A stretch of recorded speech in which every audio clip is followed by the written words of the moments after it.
Burke's on his feet. He looks up and gives me a grin and says, "Hey dude, you too must be from Marin." Marin County's A-OK, from Tam to Stinson all the way to MA. Fresh organic veggies in the market every day. Lieutenant Dylan and NW.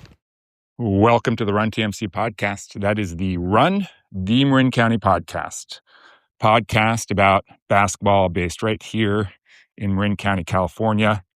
This is season 3, episode 20, and I am your co-host, Duffy Ballard. It is a beautiful March day here in Marin County.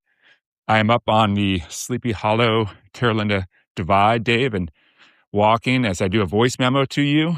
And man, the last couple weeks in Marin, it doesn't feel like March. It feels like summer, but you've got all the green of March. And man, I do hope we get a little bit more precipitation before we get into the long days of the year. But anyway, I digress, Dave. This is not a weather podcast. It is a basketball podcast. And this is a favorite time of year for many. We've got March Madness underway. The play-in games are halfway done. And then tomorrow we jump into the round of 64. It looks like we're going to have another 2 tournaments that appear to be pretty top-heavy, both in the men and the women, especially the UConn women seem to be a prohibitive favorite. And the men, the top 4 seeds, all look very strong. But we know that there will be some upsets along the way, Dave. So why don't you give us just a few picks as I throw it back to you? But before I do, we want to thank our sponsors. We want to thank Encore Custom online and in San Rafael and sponsoring our pop-up store. We want to thank Batiste Rum. We want to thank the Nike San Domenico camps and Coach Jeff Skaggs, our earliest supporter of this podcast. We want to thank the Social Club with a K in Sausalito. We want to thank the Hub in San Anselmo, the ongoing sponsor of our podcast roundtables.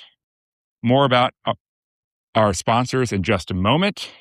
And also in this episode, more about a March Madness event for Marin as the San Marin Mustangs took it all the way to the D5 state title. We've got a dispatch from their coach and friend of the podcast, Chris Lavdiotis. More on that in a bit. But first, Dave, let's hear from you. All right, here we go. Dave Levine, young man in a hurry to get us up to date on basketball happenings in Marin County. Thank you, Duff. Great to hear from you. Hello, Run TMC. It's March. It's the best month, obviously. We've got an awesome episode today, a fantastic interview with Bob Donlan, phenomenal player, coach, and just a really thoughtful, great guy who's left an indelible mark on Marin basketball and continues to. So we were very fortunate to have Bob, really enjoyed that and excited to share that with you all. But before we get to Bob, a couple things we wanted to hit on. First of all, yes, it's March. I've learned my lesson. I'm not going to go through my bracket. I'm not going to make predictions. Tony Butler will be all over me calling me an idiot. He's right, but still. Here's the one thing I'll say, Duff. I filled out 2 brackets, and in at least one of them, potentially both, I'm not going to say, I may or may not have the 15 seed Idaho Vandals taking down the 2 seed, the Houston Cougars. Coach Pribble, our guy, Drake grad, walk on at Cal, former Tam High coach, just one of the greatest guys ever, a guest on our pod, a 2-part guest. One as a player, one as a coach. Season 1, go listen. Season 1, season 2, I can't remember. It's been too long. But Prib's one of our favorites, and he led the Idaho Vandals to the NCAA tournament. Just an incredible run that they're on. And so wouldn't be the first 15-2 upset. So let's get it done, Prib. Okay, that's the last prediction I'm going to make, or not even a prediction. Just that's the last bracket reveal I'm going to do. But there are a number of upsets that are potentially percolating out there. It's going to be an awesome tournament, as it always is. I predict, here's one prediction I'll make, Duff. I think work productivity will wane on Thursday and Friday of this week. I know you are going on the road with your friends to watch some games. So everybody enjoy March Madness and don't bother me about bracket prognostications. You're not going to get it. I will say I filled out 2 men's brackets and I filled out 2 brackets on the women's side as well. On the women's side, I envision chalk. I think the top seeds are just too good. So UConn is obviously the class of the country so far. They haven't lost and they're really, really good. But UCLA is awesome. South Carolina is awesome. Texas is awesome. There are a bunch of really good teams out there. So I would envision on the women's side, there will be upsets, but I don't envision any of those top seeds getting upset, but who knows? I will say I'm sad that my Stanford Cardinal for the second straight year did not make the tournament. They had a great season. I would argue they were probably 1 or 2 wins away from making it. They're on a lot of bracket analyst articles. They were, one of the top 4 teams that were the first 4 out. So they were right there. But Kate Pay, Carly Amborn and that squad, they play Loyola Marymount this week in the WBIT, which is basically like the women's NIT. So good luck to them. Hopefully they can get some wins and continue their season. Obviously, the Marin basketball season has come to an end, and we are very excited for our friends at San Marin and Coach Chris Lavdiotis, state champions for Division 5 boys. Just an incredible run. We asked Coach Lav for a voice memo. We got 34 minutes of drama, intrigue, and emotion, which we will share with you all at the end of the Bob Donlan interview. It's worth a listen. Coach Lav is great. We've had him on twice. He's obviously a very experienced coach. He's been doing this a long time, but he's also just full of energy and emotion. And he's authentically himself, and you can hear that emotion come through in this voice memo when he's recounting the tale of their postseason. And San Marin had ups and downs this season. They had a solid year. Obviously, the MCAL was really good, as we've talked about a lot. There was a lot of parity on the boys' side. And San Marin ended up being in a tie for the MCAL playoffs. And Coach Lav was not shy in voicing his frustration, and I get it.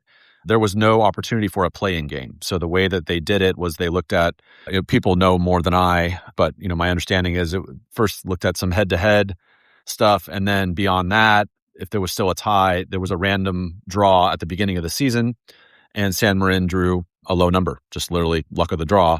And so they ended up not making the playoffs due to that unfortunate circumstance.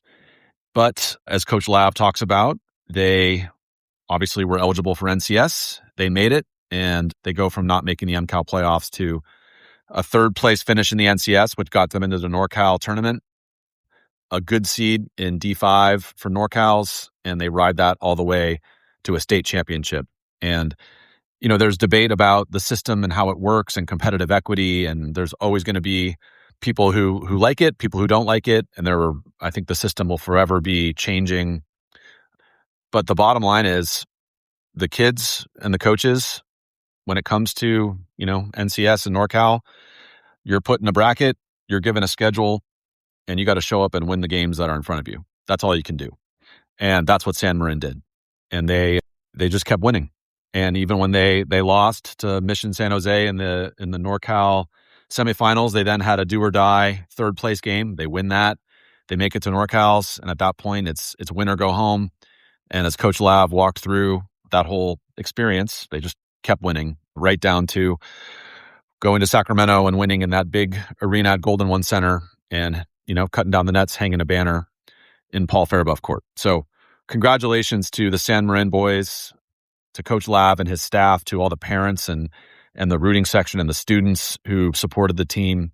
Just a really cool story. And you'll remember a year ago, Duffy and I sat down with the lone Marin High School state champions, the Marin Catholic girls, Coach KK, Caden Korst, and their 2 star players, Izzy McFadden and Jocelyn Jiganis. We had an awesome time sitting down with them and hearing the story of their playoff run. So here this year, we've got, a nice, long, and very thoughtful, interesting recounting of their path for the San Marin boys from Coach Lav.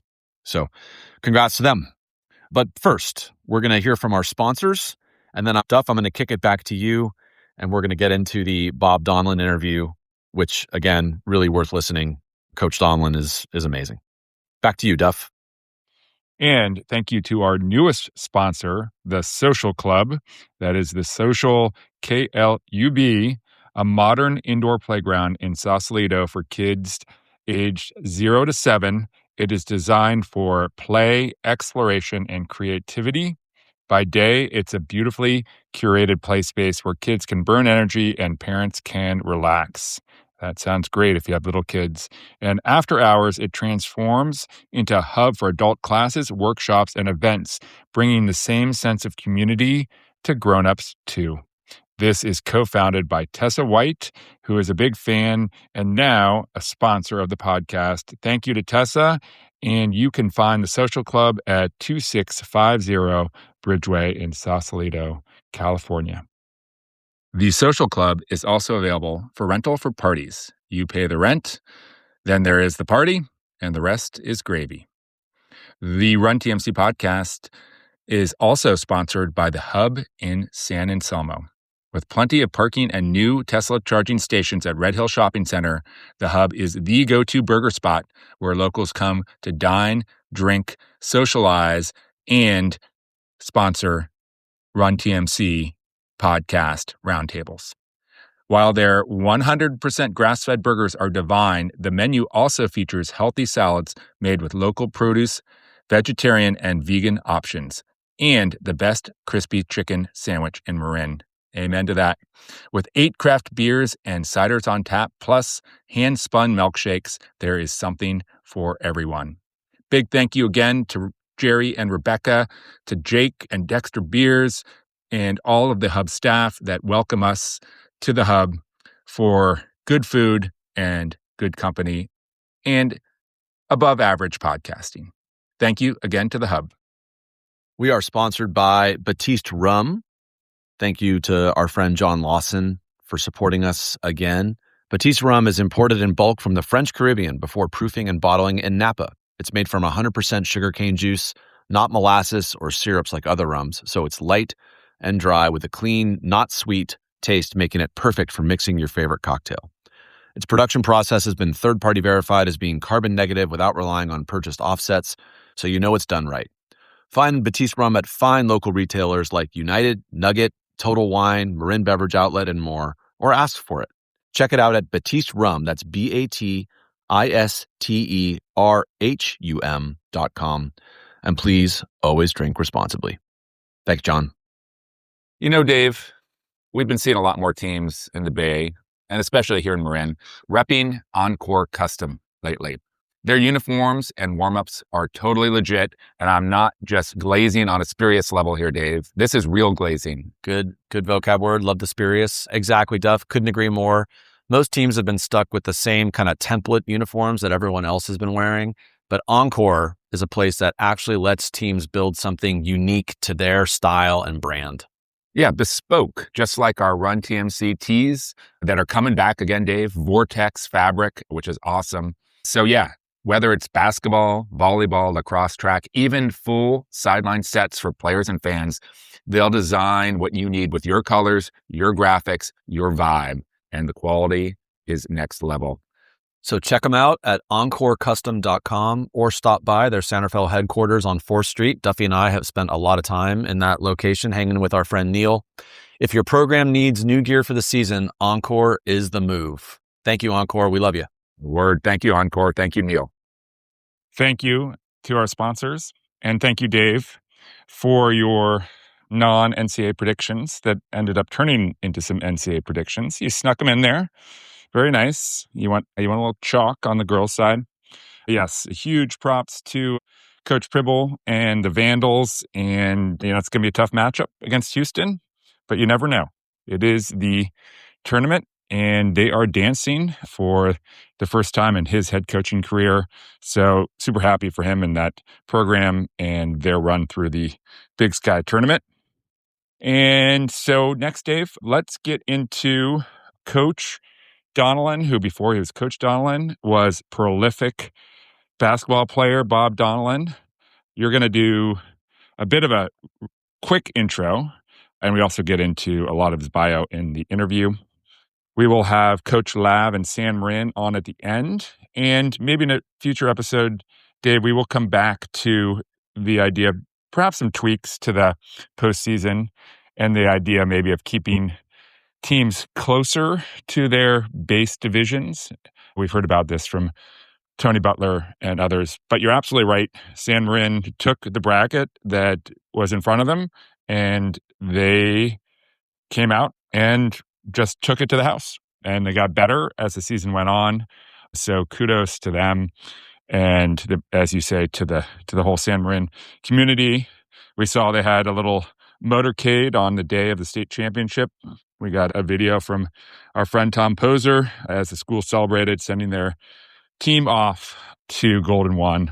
Just a very cool thing to have experienced. So anyway, we'll have Coach Lav on after the Bobby Donlan episode, and go to the Encore custom pop-up store in the show notes to order your t-shirt. This is the last week of the store. Okay, back to you, Dave. Thanks, Duff. Honored to introduce our friend Bob Donlan. We get into Bob's bio in the interview, but suffice it to say that when we ask people for the greatest players they've seen in MCAL history, Bob is always a name that comes up. And as we mentioned in the interview, Dan Dibley, who has reffed CYO games in Marin for decades, said unprompted that Bob Donlan is the best CYO player he ever saw. So Bobby was a great Terra Linda CYO player for St. Isabella's, went to Marin Catholic, played for Rick Winter, 3 years varsity basketball, as he mentioned, went on to play at Claremont, where he was an academic All-American. Just an incredible player, is in the Claremont Athletic Hall of Fame. Came back to Marin and had a great career coaching, both at Marin Catholic as an assistant coach and at Branson as an assistant and head coach. Has had a successful career in real estate, but is now getting back into coaching as his kids have gotten older, and he's coaching CYO. And I wouldn't be surprised if we saw Bob on the sidelines at a high school in Marin in the future.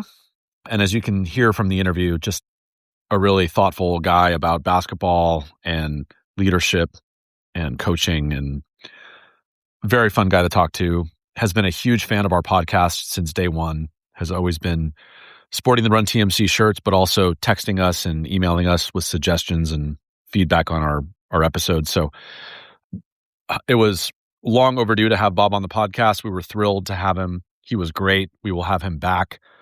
His coaching tree and his connections are deep. He, as we mentioned, played for Rick Winter, coached with Rick and Jonas Honick, coached Tyler Gaffney, and has impacted countless people who have gone on to have great careers in basketball. So enjoy this interview with Bob Donlan. I thought it was great. Could have gone on much longer, but we were cold sitting outside at Equator Coffee in Larkspur. Enjoy. Bob Donlan. Okay, we are here with Bob Donlan. So Bob, I'll go through your bio relatively quickly, but there's so many things I want to ask you. But so I will say this. Thank you, Larkspur traffic. That was exciting. That's the motorcade for San Marin boys heading up to state. They clearly are. Good luck, Coach Lav and San Marin. So Bob, when we started this podcast, and you've been amazingly supportive since day one, which has kept us going. But the original idea was, okay, let's celebrate basketball in Marin, the culture, the people, the players, the coaches, what makes it so great. And you're like a classic example of that. So thank you. We've had, and it's true. It's been super fun over these 3 seasons, and we've started to branch out and have some different kinds of guests, right? We've talked about Huddle and we had John Pay, but this one, we're kind of back to our roots. So one of the best players to ever play in the county, one of the best coaches, but also just a supporter, now a CYO coach. So thrilled to have you. Let's do the quick background. Yeah. Can I just note, a sense of where we are? Bob is here with the limited edition Run TMC hoodie. I believe there are only 6 or 7 of those in existence. And then underneath And he's got the shirt. He's got the OG Run TMC. Are you wearing your Run TMC boxers? We don't have those, but I'm seen sure those in the Encore shop yet. Okay. But He's in 73. this is what I'm saying. So the thing I love about Bob is that every now and then we'll randomly get a text from him, a picture of him wearing his Run TMC shirt out in the wild. He's promoting the pod. Okay, but I didn't know this part, Bob. Born in San Francisco. I was born at Kaiser, San Francisco. Yeah. All right, but you grew up in Terra Linda. Yes, grew up in Terra Linda. And let me first of all say thank you guys so much for having me. I'm very excited to be here. I obviously am a huge fan of the podcast. And I think the only people that are more excited than me to be here are definitely my little kids who have asked me about it often. So appreciate you guys having me on. And you have 4 of them. Yes. I do. So, all right, we have four more fans. Big fans. Big fans. Awesome. Okay, so grew up in Terra Linda, went to Vallecito and Miller Creek. We're going to talk about your CYO experience. I have some quotes for you from people who watched you play CYO. Played at Marin Catholic, one of the best to ever play at Marin Catholic. 3-year varsity player for Rick Winter, right? Yep.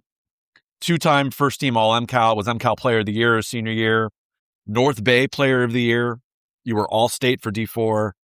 Graduated as the all-time leading scorer at MC. I graduated as, not currently. There's a guy named Calcaterra maybe who Correct. you. Yeah, I think Michael Turner maybe. I was going to say, did Turner? I believe so. All right. So you're in the short list though. Went on to play college ball at Claremont McKenna.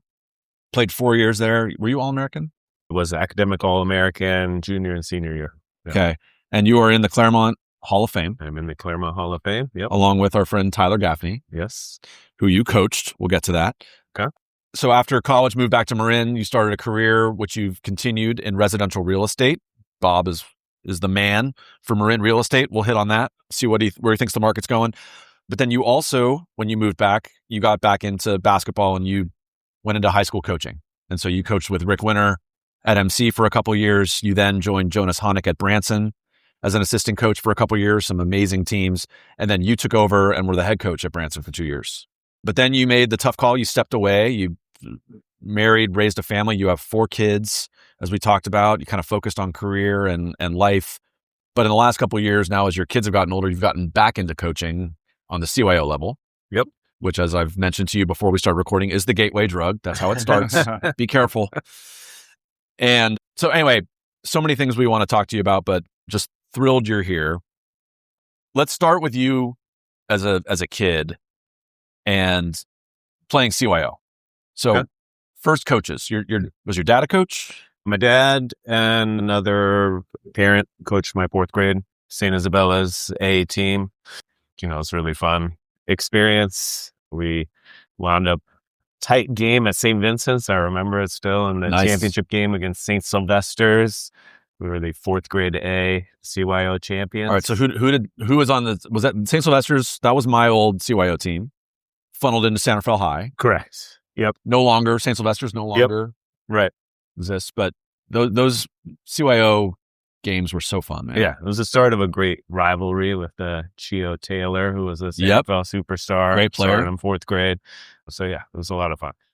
Was Sylvester unsainted? What happened? Yeah, I don't know what happened to good old St. Sylvester. Does it happen? Can you be unsainted? I think there was a big merger. There was a big takeover, leveraged buyout. St. Raphael's took over. I don't know what happened, but okay. So St. Isabella's, let's talk about it. Dan Dibley. You're Okay. familiar with Dan Dibley. I know. The great Dan Dibley, 2-time guest Legend. says, you are the greatest CYO player he's ever seen. Wow. And Dan Dibley has reffed CYO for many, many years and been a keen observer of the game for his many, many years and said, and I have a quote from him. He said, back when I did a lot of the A games, Bob's game had such polish very early. He was a pure shooter for St. Isabella's, like a redheaded Jimmy Chitwood. I'll take it. Thanks, Dibs. That's a good one. Another quote from you, our good buddy Tony Butler, one of our favorites. Tony Butler coached you at Pirate Camp. You did? He said, I had Bobby on my Pirate Camp team as a little freckled redhead who kind of flew under the radar but dominated camp for me. Then Tony said, and I like this, shout out to our friend Dave Deneen, Bobby was Deneen but athletic. You did a lot of deep research for this. Wow. I interview. appreciate all that praise, fellas. This is Pretty this is dope. what happens when you're a professional podcaster. Okay, so At what age did you know you were really good? Like in fourth grade, were you dominating? No, I mean, in fourth grade, decent shot. I liked basketball. I started the third grade instructional league at St. Isabella's with my first foray into basketball. Yeah. And then, my favorite sport for a while was whatever season it was. Right. I played basketball, baseball, soccer, a little bit of tennis. In fourth grade, we won the championship, and one of the dads was a firefighter in San Francisco. So he signed us up for the Flame tournament, preseason tournament in fifth grade. So we went over there. I remember driving into the parking lot at Mission Dolores. Yep. Kids selling candy bars out in the parking lot, and the Marin kids roll in thinking they're some sort of thing right after winning the championship, best team in Marin. And then you see what it's like in the city. And the walls were out of bounds, like this really tiny gym. Totally. And we got our butt kicked. And I remember driving home across the Golden Gate Bridge, just feeling terrible that we'd lost. But even more so, I was just upset and embarrassed at what happened. And I remember it clear as day, like, I don't want to feel that way again. Yeah. And so I think that was a turning point for me, that I still played all the sports, whatever season it was, but I knew there was this core memory for me pertaining to basketball that, like, I was very competitive, right? I didn't like that feeling, and I wanted to, when it was basketball season and when I was working on my game, have that sort of anchor in my mind as like, do whatever you can to increase the odds that a feeling like that is not experienced again. This is awesome. And this is something that we touched on this with Pribble back when we had Alex on. And by the way, shout out to Coach Prib making the NCAA tournament, Idaho. I'm very proud of him. But Pribble talked about when he was younger, getting in the van. I forget the name of the coach. Shame on me. But he had a coach that took him out of the county. So they go to the city, they go to the East Bay, and they'd play these teams and they'd compete. And it was just an eye-opening experience for him to see what basketball was like outside of the county. Obviously, basketball in Marin is great, but this happened to me when I played CYO for St. Sylvester's and Tom Underman. We would go play St. Emedius and play the teams in the city in the Flame tournament, and kind of a uncomfortable environment where you've never been to this gym before. You're right, the absolutely these tiny little cracker box gyms in the city where the wall is out of bounds and it's loud, and it was a great experience. And that set me up for in high school when you go play in NCS games, right? You play in different environments and now you're used to that. And you know, okay, we'll be okay. Yeah, it's critically important. And I think it's very different than, one game of 6 at an AAU tournament or a club thing when you're playing with your friends, your team in a different environment. It's a formative memory. Totally. For me. So did you play, as you got older, so now you're leading up to 7th, 8th grade, clearly you're really good. Did you play club basketball? Was club basketball a thing for you? No, club basketball wasn't a thing. So, it was, playing CYO. And then it was Lavin camps, the Lavin overnight camp, and the pirate camp in the summer. I remember, I think it was pirate camp, 6th grade. I could shoot pretty good, but I had a coach. I don't remember who it was. Yeah. He flat out told me, he was like, look, you can shoot now, but your form is not going to work as you get bigger and older. I mean, I remember I had an elbow out and the ball kind of in my head, and that was really good. But for whatever reason, I, totally believed him, and I wanted to be as good as I could be. And so I remember like forcibly bringing my elbow in and just like rebuilding my shot completely after 6th grade to help me be able to play at that next level, which was tough. But I mean, that time, because you're like, wow, I'm a really good shooter. Yeah. What's this guy talking about? Like, I need to make a change. Like, right. I'm like one of the best players around. And I think probably that Mission Dolores experience was like, all right, maybe I'm good around here, but like there's this whole other world out there that I got to do what this coach says, So were you totally self-motivated? Like, would you go down to the park and shoot by yourself, work on your game? Self-motivated, yeah. I mean, I played a lot. I was shooting the driveway. I'd turn my parents' car lights on if it got dark sometimes. I mean, I think there's an anecdote in my Hall of Fame speech. Like, I remember my fingers would crack as they were dry. My fingers would bleed. Like, I just shot and practiced a lot. Like, my dad would drop me off at the YMCA, and I would play. I started lying about my age so I could play adult basketball when I was 12. I played in a 7th, 8th grade league as a 6th grader and told everyone I was in 7th grade. I just played like a lot. And, so I'd be at the Y for 2-3 hours, play, pick up. Then when people left, I would just shoot, work on my game. Then I'd pick up the payphone and call my dad, collect, to come pick me up. He'd decline the charges, and then he'd be at the Y 15 minutes later. Gaming the system. I love it. Yeah, totally. That's awesome. So how did you decide on Marin Catholic? So now you're getting ready to go to high school. I'm sure Tara Linda wanted you. Yeah, Tara Linda wanted me. I broke some hearts. Sorry, Farstein. Yeah, sorry about that. I knew that I wanted to do everything I could to play at the next level. So play in college. Yep. And it just felt like that put me in a better position to do that. And that was a big. So freshman year at MC, you play JV freshman? Played freshman. Yeah, I played freshman ball. We won the league. We averaged 20 something a game. Yep. Yeah, really fun experience playing with my classmates. I think Jerry Pirro, the head coach, had only 1 or 2 freshmen on the varsity over his career was the story. So freshman ball. And then I played soccer in the fall and baseball in the spring for 2 weeks. And then I decided, baseball is actually pretty slow. I don't love it. And I want to do everything I can to make sure that I'm on the varsity as a sophomore. So that was the end of my multi-sport career. What was the Tara Linda program like at that time? And by the way, I also had the same experience with baseball. Like I played it first year in high school. I'm like, no, this is just too slow. Unless I'm going to be running, from center field to catcher in between plays, I want to do something else. But what was the Tara Linda? Was that a hard decision or was it pretty straightforward?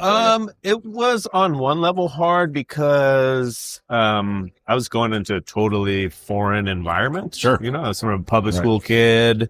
And then, I think just a couple kids from Miller Creek wound up going to Marin Catholic, and they weren't necessarily kids that I was super close with. So I was kind of like thrown into this totally foreign environment. So it was hard, like kids that I'd grown up with, since kindergarten and saying like, hey, I'm going over here. And so that was tough. I think I just had, I remember visiting Marin Catholic and Tara Linda, and I felt like Marin Catholic was the right place for me. Yeah. So Pirro was the varsity coach when you started. Yes. And then Rick took over. Yeah. So Rick was hired, I think that was spring of my freshman year. So he was the coach. For my sophomore year. All right. So talk about playing for Rick. Yeah. I love playing for Rick. He's great. I got a lot of respect for him. He did a great job with the program. So I really enjoyed it. I will tell one story. It was my sophomore year. So I was the only sophomore on varsity. There were 10 seniors, so a really senior heavy team, and a new coach from out of the area. Right. And he had, I think we were getting ready to play Drake in the big league, and we had a great start to the season. And there was a game, and he told me, day before, be ready. Like, I really want you to, be ready. I think you're going to be effective tomorrow night. Because I was a little bit more offense oriented. We kind of had a platoon thing going in the point guard spot where I was a little bit more offense. The other guy was a little bit more defense, but he kind of told me, to be ready. So I was really excited coming off the bench as sophomore. And I think I got in Drake at MC, like really stressful environment. And as a sophomore, I think first play, I turned the ball over, and, Rick pulled me out of the game shortly thereafter and buried me on the bench for the rest of the game. And I was like really upset and hurt and pissed. And, I remember going home and talking with my dad, and I said, man, this is not right. Like coach said, I had to be ready. He was going to play me, and then he didn't. And my dad looked at me and said, well, what do you want me to do?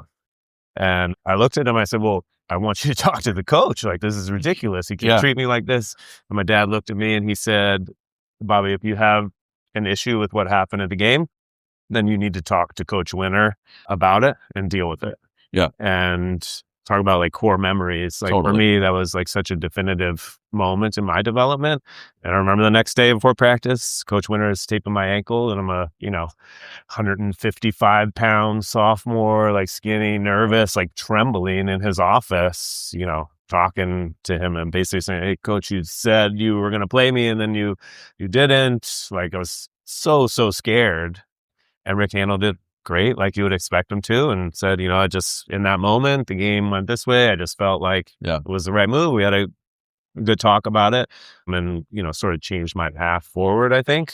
Let me ask you, did he say anything to you after he pulled you in that game, or did he have an assistant come talk to you just to let you know? No, I don't think so. Yeah. I mean, it was a long time ago, so I can't be sure. I suspect my, how I felt after the game probably wasn't, much said. And if there was, honestly, probably not very impactful in that moment, because I think as a young kid, you're sort of thinking like, this is the path, or I'm going to play, or I'm going to do this. And you build it up in your mind, like, this is the way it's going to go. And then when it doesn't, there's not much you can say probably in that moment to smooth that over for a 15-year-old kid, probably. Right. So it's interesting because I wanted to come back to this. You have the unique experience of you played for Rick and then you coached with him. Yes. Right. I had the same thing where I played for Honik and then I coached with him. And so like in that moment, when you think about you as a player, you put you in the game, moment's a little too big for you. If you turn it over, short leash, it's a critical game. So he's like, basically what he was saying by taking it out was, all right, Bob, I don't trust you right now. Right. So later, as you coached with him, do you, and now you as a, became a head coach yourself, do you kind of understand where he was coming from? Oh, 100%. Yeah. Yeah, absolutely. Absolutely. And, some of those things you can't really explain. It's just like coach's feeling in the moment. You got to make the decision that's the best for the team. And so, it's no issue. But I mean, I loved playing for Rick. He was so instrumental in my development as a player and as a person. I have nothing but high praise and respect for him. I'm very grateful that I got to play for him for 3 years. Yeah. One of the best to ever do it in Marin, for sure, in California, really. Was there a year in your high school progression where that you made a big leap, like as we've talked about, like what Tom Poser talked about, or were you just kind of consistently getting better each year? I think the latter. Yeah, I think the consistent development was the path. I mean, I was skinny, like not very big and strong, and that. I started some strength training like 8th grade that helped me get stronger. So it wasn't obvious if you looked at me, because I think I was 6'2" and 160, 65 pounds maybe for pretty much the whole way. So no, I think it was more of a consistent sort of growth and development. No real like measurable, obvious leap. And then were you that kid who was in the gym at 6 a.m, getting shots up and putting all that extra work? I remember Rick's initial meeting in the chapel when he got the job, and one of the things that he said was that he was going to be available. He was going to be available to open the gym, and if there were ever times that we wanted to get in there, like he was not going to be the obstacle to making that happen. At the contrary, he'd be the facilitator to make sure that if you wanted to get better, he was there to help you do that, and he absolutely lived up to that. I mean, he'd open the gym 6:30 in the morning in summer before camp, so I could get in there. Awesome. Tremendous. Yeah, I love that. That's cool. So, all right, notable rivalries in high school for you. Who were the guys you loved playing against? Who were the games you were up for? I mean, you mentioned Drake. I assume Drake was good at that time. Yeah, Drake was tremendous. So who did Drake have? So my sophomore year, they were really good. Dave Bernucci was their point guard at 6'7", right? With Steven Fontana, and it was a tremendous team. It was a disappointing end to the season for us. We were 13-0 in league and having a great season, and then they beat us. So I think we finished 13-1. And then we lost in the playoffs. We had the point as we lost twice in the playoffs. We lost to San Marin, I think it was. And Drake kind of just folded. One of those things, everything's going really, really well. Maybe winning some games you don't deserve to win. And then, see a little bit of adversity. And then with the 10 seniors, Rick's first year, I think we lost maybe 4 of the last 5 to just like end the season in a minute, when everyone sort of saw going a very different way as a regular season MCal champion. So Drake was tremendous. So another core memory of mine with Rick, though, we lost at Redwood. I think it was NCS semifinals. The 10 seniors in the locker room crying their eyes out. And Rick came over to me. I was kind of huddled in the corner. I mean, I was like really upset that the season was over, but you know, I was a sophomore, so I had more time. He comes over and he points to the guys and he says, "Bobby, don't ever forget this feeling. Don't ever forget this scene in this locker room." And that really stayed with me as well. You know, sort of like, I'd similar to Mission Dolores. Like, I don't want to feel this way anymore. And I'm sure I will when my career ends, but I want to make sure at least along the way, like I'm putting myself in a position to minimize the odds of, you know, ending the season in this fashion. So that really helped me along my development journey, I'd say. So you shared a cool anecdote from your senior year where you guys were kind of middle of the league, right? You were a 500 team essentially in the MCal. Yeah, we were 5-6 with a week to go in 5th place on the outside looking in as only the top 4 made the playoffs. So first of all, listeners, this was back when those great days when you played each league opponent twice. Remember those days, Duffy? So yes, today you have 8 league games in MCal. That's it. Back then you had 16 or maybe 14. That's right, because that was before Branson. But okay, you were 500 in league, and then you guys go on this incredible run in the playoffs, and you personally were putting up some serious numbers, 30 ball games. So discuss what do you think, what happened? Was it just you got really hot and kind of carried the team, or what happened? Don't be humble. I think you never know when something's going to click. Yeah. You know?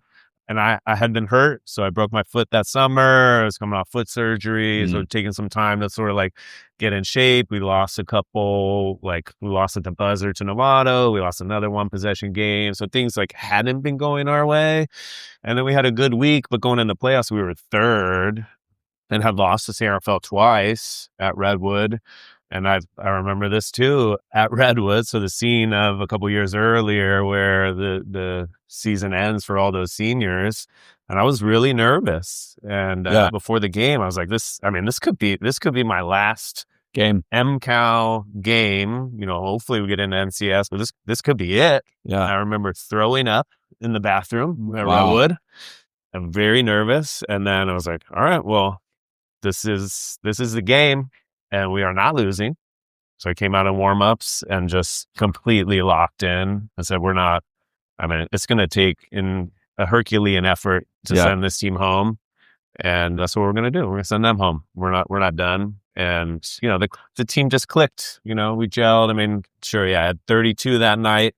And then we played Redwood Friday night.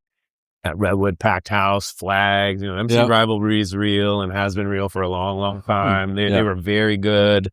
They had a 6'5" D1 guy on the team. It was really good. And I had 6 or 7 threes, 38 points. Probably definitely one of the best games of my life. Yeah. In the best environment. It was super, super special. And then we beat Drake the next night to hang the banner. Have a very different memory of that gym than a couple years earlier. It was very special. So you, as we said, when you graduated MC, at the time you were the leading scorer in MC history. You clearly were a shooter. You clearly had confidence. I think it's fascinating to hear you say that you threw up before a game, that you were nervous. Were you nervous before every game? I was not. No. It was abnormal in that moment. So that was a little bit foreign to me too. I was like, what is going on? Yeah. And then, you know, I realized that was just a moment. Yeah. You know? So I was like, all right, well, what are you going to do about it? Like, you're nervous, you threw up, but what are you going to do about it? Yeah. And thankfully for me, like, I put in a lot of work, trained really, really hard. So do you think is that what gave you the confidence that you had put in the work, do you think? Or are you just naturally a confident person? Combination of factors. I mean, most of it was trusting the work. I mean, one of the things that I think set me apart from other people is I spent a lot of time not only working on my like skills, like actual basketball, but like the mental piece of things was really, really important for me. So I remember Rick, my sophomore year, he called out everyone on the team before one game. He was like, I don't know what this guy's doing, and pointed to me. He's like, I don't know what this guy's doing, but he's the only guy that comes to play every single game. He's over in the corner with his head in his hands, like I honestly don't know what he's doing, but he comes ready to play every single game. What were you doing? And what I was Visualizing? doing, I was. I had my eyes closed, and I was. So you were mindful way before it was cool to be mindful. Yeah, I was watching myself succeed, and thrive. And I was blessed to have. Did someone teach you that? Where'd you get that? Yeah, I mean, I was going to say I was blessed. My upbringing, my dad was really into positive psychology before it was a thing. And so we spent a lot of time like in car rides, if we weren't listening to music, like listening to motivational speakers and psychologists. And, it was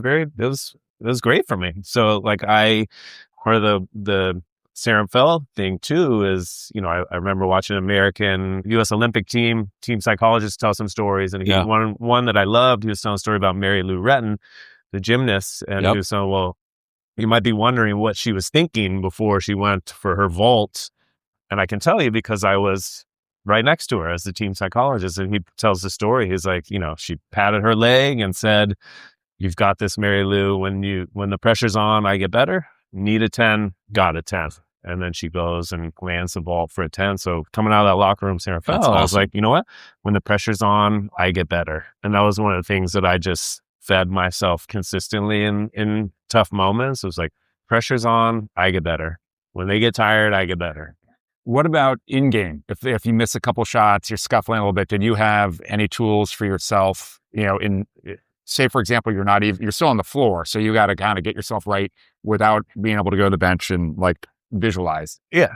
Sort of just like quick reminders like that. Like need a 10, got a 10 was a mental one. I mean, one of my buddies in college watched this movie, For Love of the Game, baseball movie, Kevin Costner. Says, like pitcher. Clear the mechanism, right? So you just clear the mechanism. You have to have some sort of like quick like trigger that takes you out of the like feelings of the moment and grounds you like in that moment. So I think, it makes sense. Like take yourself out of the moment to be in the moment was sort of something for me. And that was one, like need a 10, got a 10. And I also thought like, Larry Bird has a great quote. He said, "Oh, Larry, what are you thinking? Like if you're in a game and you're 0 for 10, like what's your mental process? Like what are you thinking?" And he looks at the interviewer and he says, "Well, if I'm 0 for 10, then I'm obviously due." And so that was another one. Like if you miss a few shots, we're like, all right, well, the next one's going in. Like I'm due.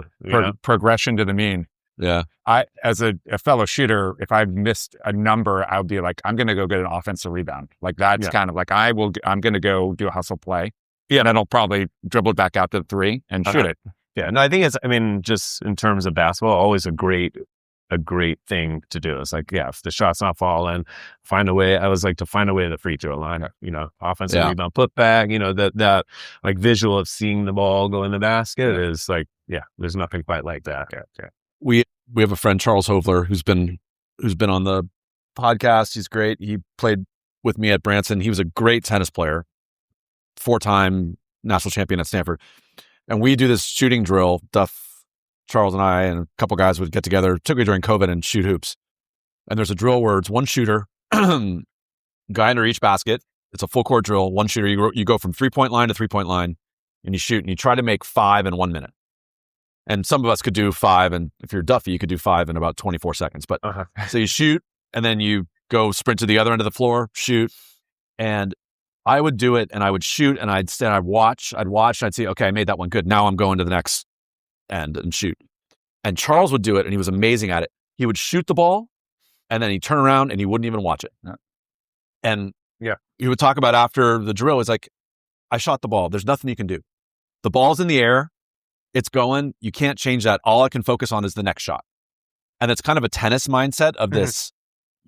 Failure happens a lot in tennis, right? So you got to deal with kind of the next shot. And I just thought that was a really interesting mindset and so different from my mindset, which is ruminate on and analyze and overanalyze and question everything. Too? Are you sure? Like the other thing is like, more often than not, the ball leaves your hand as a shooter. Like, I got a pretty good sense. You got a sense of it going in.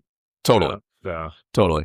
Well, that's awesome. I love that the mindfulness that you had, and because I mean that was one of my questions was just you were so good in high school, just having that confidence and where that came from. So that's awesome. As a coach, skipping ahead, Dave. Yes, but as a coach, if it's a pregame, it's a big game. You walk in the locker room, your players are in there. Do you like a locker room that's like completely silent? you like a locker room where there's like a little bit of, conversation going on? Do you like a rowdy locker room? Me personally, I was a quieter kind of guy as a player and as a coach. So that's my comfort zone, because that was just my process. But you got to recognize, locker room of 15 guys, everybody prepares differently. Right. So I think every team is different too. So I don't think there's any hard and fast rule, like quiet, loud, boisterous, maybe somewhere in between, the middle road maybe. And you sort of learn your team a little bit. The thought, and I've been parts of teams where, certain guys prepare one way and other guys prepare a different way. The problems come when your preparation starts to impact my preparation. So if there's some wildness or some looseness from you that takes me out of my element, that's where the problems exist. So you got to sort of create this environment where everybody is able to have the space to prepare how they want. As a coach, I'd like to walk in and see my best player or my captains, my best several players doing what you were doing before the game, completely locked in. Maybe not, eyes maybe even closed, whatever. They're just completely focused. The other guys, maybe it doesn't matter so much. But the key guys, I'd like them to see them locked in and not socializing. Yeah. Well, I had a very particular process too, all the way through, starting my sophomore year. And part of it was sophomore year is I'm the only sophomore. Right. I'm not friends with anybody on the team because I'm younger. I don't know them very well. I have to do everything I can do to, put myself in a position to succeed. Right. And so that was for me what I needed to do. And that just continued. I remember in college, I was to the gym first. I'd get there hours before and get a little shooting work in and then put my uniform on a similar way. I had a 2.5 minute audio clip that I would listen to about peak performance and how to get in the zone. That's just how I prepared. Yeah. Cool. Were you a team captain? I was. Okay, so how were you with your teammates? Were you vocal? I know you said your nature is kind of more, you're introspective. You're not as extroverted and loud. And Tyler Gaffney talked about this because Tyler was the same. And your coaching, we're going to get to that, but your coaching with him really resonated with him. What were you like as a teammate? Were you lifting guys up? Were you getting on them if they weren't playing hard? So there was my senior year at Marin Catholic. We had, I think it was a scrimmage. It was either a scrimmage or a preseason game in the East Bay. And there was a play where someone had turned the ball over and then the other team came down and scored. And Rick called timeout and he was upset. But I actually was more upset than Rick was in that moment. And I completely let our power forward have it. I was yelling at him, because he had turned the ball over and then he was the last man back on defense. And we kind of had this, we hadn't been playing well. And I was all right, turnover is one thing, but the hustle plays are, just non-negotiables. And there was a bit of frustration from a lot of guys, but I was the team leader. And I started yelling and screaming at him that that's unacceptable. You got to get back on defense. The turnover is fine, but you got to get back and hustle or maybe give a foul, something, and just totally ripped him. And then Rick goes in the talking in the huddle or whatever. But coming out of the huddle, the first thing I did was go over to that guy. I put my arm around him and said, hey, we got this. I knew that I got heated and he needed it. Everybody needed to see it. And then after the game, one of our assistant coaches, he brought it up to everybody. I don't know if everybody saw what happened. And everyone's kind of well, no, we saw what happened. Hard to miss. He's not talking about when Bob got on him. I'm talking about when we came out of the huddle. He went over to him, put his arm around him and talked to him, before play resumed. Yeah. That to me, that's good, leadership. And, in the moment is one thing. And sometimes you got to speak up and got to say something and you can get heated, awesome. But, you got each other's back. Yeah. That's great. Especially as kind of a quiet guy. I'm sure it meant more in that moment because you weren't doing it all the time. Correct. Well, I think it loses its effectiveness if you're yelling and screaming and barking all the time. It's when you speak up, people know that it's time to pay attention and that you're serious about it. That's great. Okay. You're a stud in high school. You're filling it up. Talk about your recruiting experience. I assume D1 was in your sights. D1 was in my goals. Yeah. Went to Superstars camp down in San Diego, I think it was, after my junior summer and played really well. Yeah. I remember getting hot with Dick Davey, Santa Clara coach up Totally. in the stands. How tall were you in high school? 6'2". Okay, so you'd be a point guard, shooting guard. Yeah. Okay. 6'2", 165. And, Nice. not that athletic. Dripping wet. But thanks, Dibley. Yeah. Yeah. So, I mean, then started getting a bunch of like letters and inquiries. And then the recruiting period opened July 1st, going into your senior year. So we had the Golden Gate Shootout coming up, which is a big tournament. And then I was going down to Superstars again, like 2 weeks later. And July 2nd in Drake Summer League, first play after a jump ball, I cut to the basket and broke my foot. So you even remember the day. I remember the day, and I remember the next week when the Pepperdine assistant coach walked in, excited to see me, and then just shoulders slumped when he saw me in a boot. And, you know, at that time, like everyone kind of wanted to have their incoming class lined up before the season started. Right. So, you know, I was fielding calls that week from places on the West Coast, like Davis, Santa Clara, et cetera. And then, you know, kind of when you're not on the radar in the summer, kind of dried up quite a bit. Was it your fifth metatarsal? It was, yeah. Yeah. It was. Or the dancer's fracture? It was the fifth metatarsal, which maybe get your opinion on this. At that time, there was varying different opinions on what to do. So went and saw 3 different orthopedic doctors.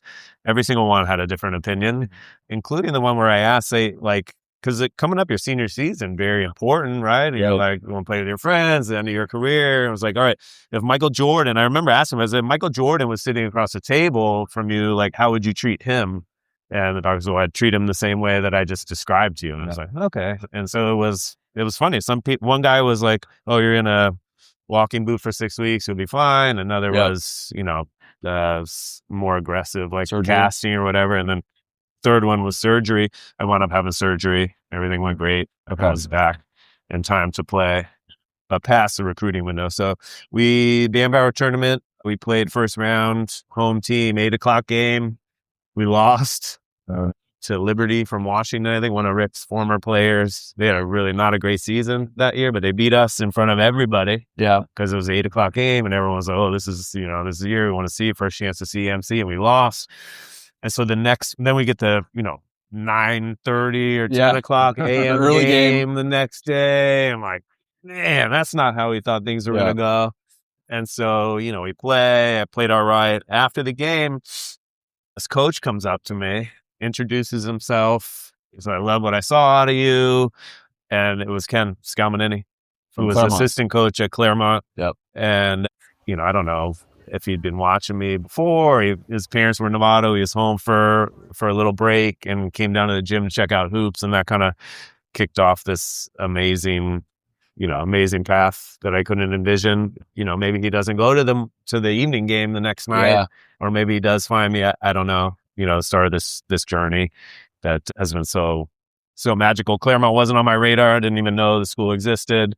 Then you sort of like, the more I learned about it, you're like, gosh, I mean, it's no Stanford, but it's a pretty elite academic institution, and the chance to play too. And it just was incredible. And so I kind of had my eyes set on there. And then, there was some like a late entrant, Air Force Academy in the WAC at that point. They got pretty aggressive. They flew me out there. I went through everything to get the congressional appointment to be admitted to the school, took my official visit there, and decided that, Claremont was a better fit for me. Yeah. And then there were some discussions about, walking on other places. And for me, I thought, I really want to be a student athlete, get the best education that I can and play. Yeah. And I thought, if I go somewhere else, maybe a year or two, work my way up where I'm a junior who's going to play or get a scholarship.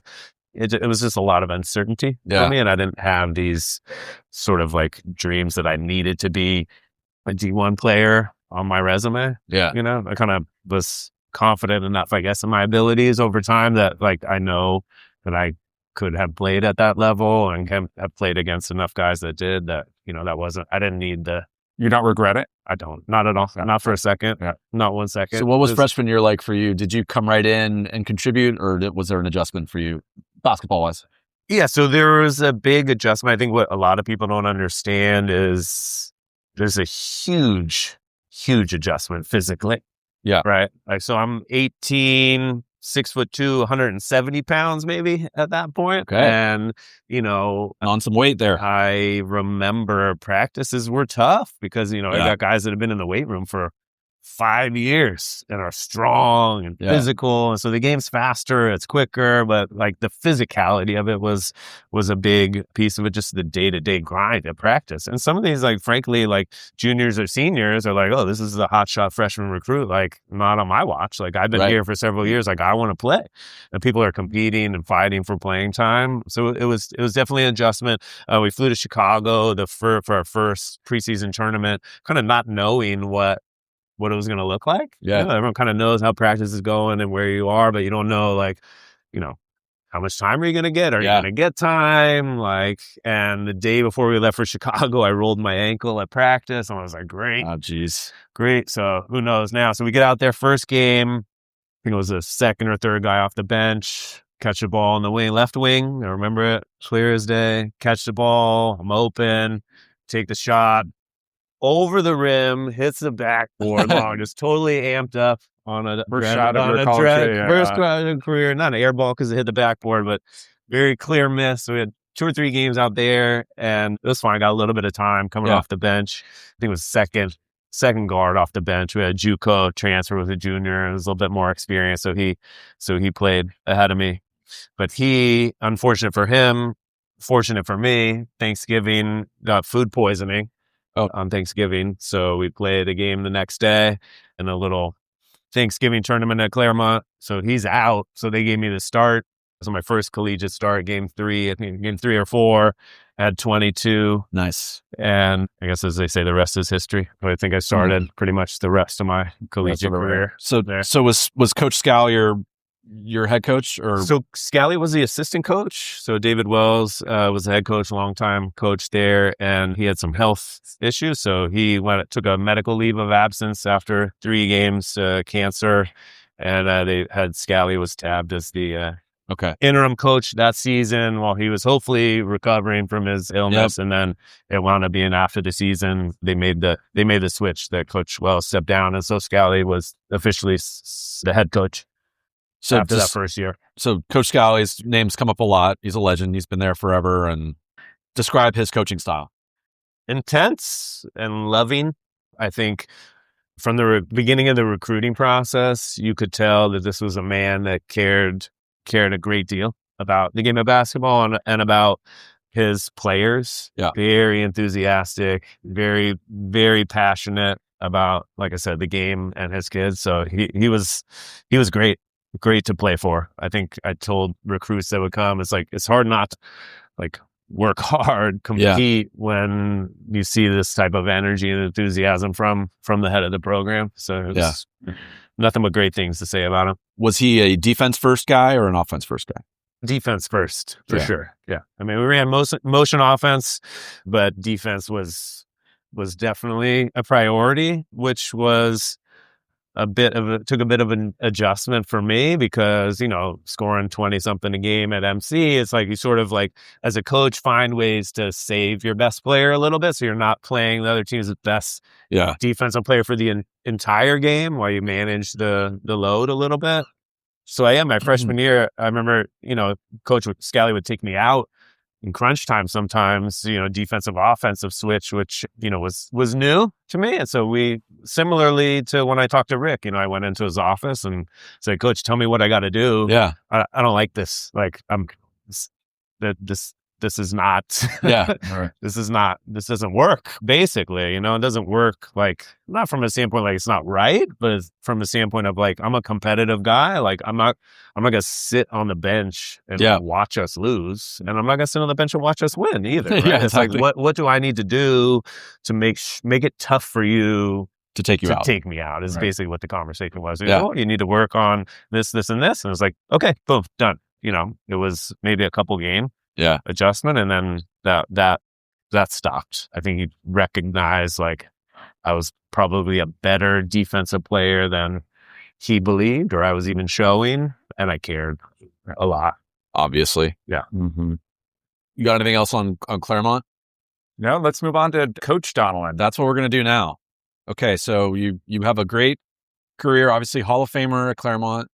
I assume you had opportunities to maybe go and pursue playing basketball overseas, but ultimately you choose not to do that. Correct. Yep. And you get a job in real estate. You started down in LA, right? Yeah. I worked in commercial real estate downtown Los Angeles for a little over a year. Okay. Yeah.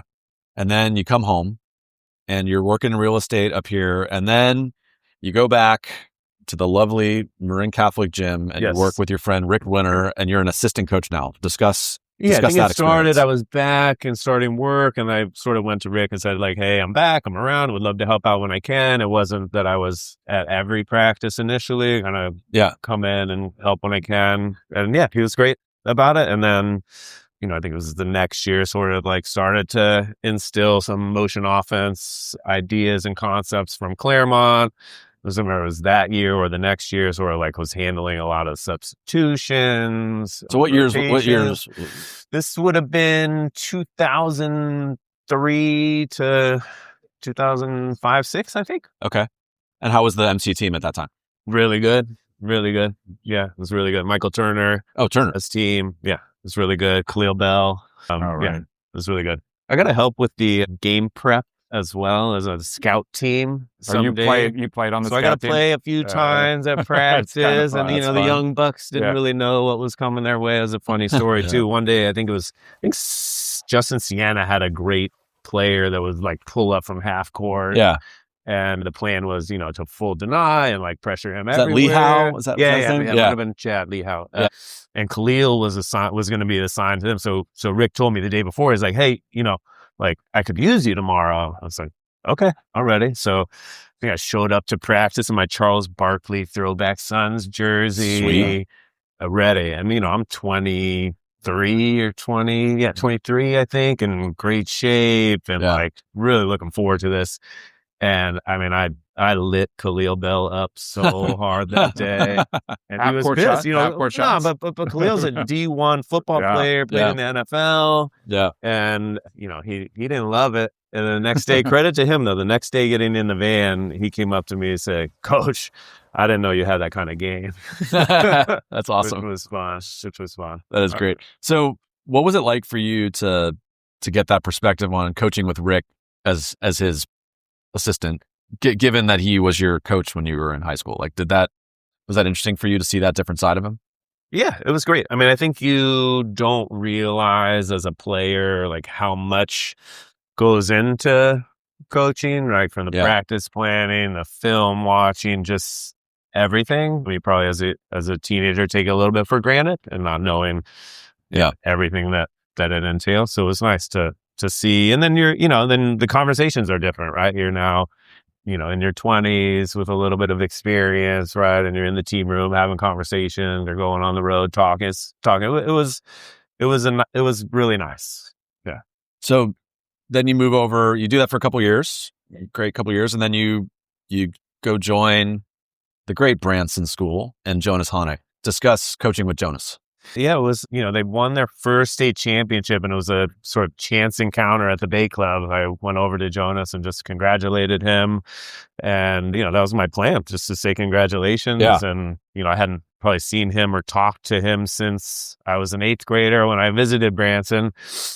And congratulations on state championship coach turned into a, 45-minute conversation about basketball, life, etc. And I left thinking like, wow, the next logical move for me on my like development journey as a person and as a basketball coach, because I was really interested in basketball, was like I need to be around this person more to have like a breadth of experience, So that was a tough conversation with Rick too. Like, hey, I'm gonna go coach at Branson. And I remember Rick was like, "Oh, really, Branson?"